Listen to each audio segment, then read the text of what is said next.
kwamba mfanyabiashara Nifa anauzaga vipodozi, duka lake liko maeneo ya Sinza Kumekucha, kwamba kuna watu wamemchukua pale siku ya leo majira ya saa 8.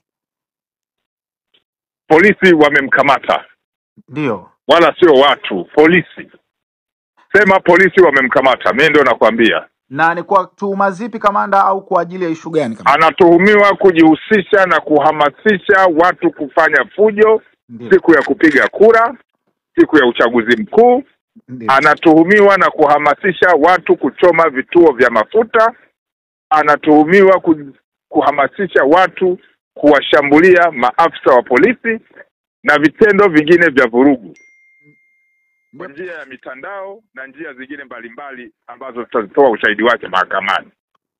Na kwa sababu hizo, ndio kamanda, baada ya kufuatilia amekamatwa na jeshi la polisi na anahojiwa. Ndio kamanda. Na labda kamanda, mbali ya una swali lingine?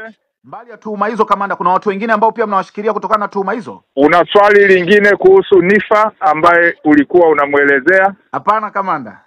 Kwako ni mfanyabiashara, kwa jeshi la polisi ni mtuhumiwa.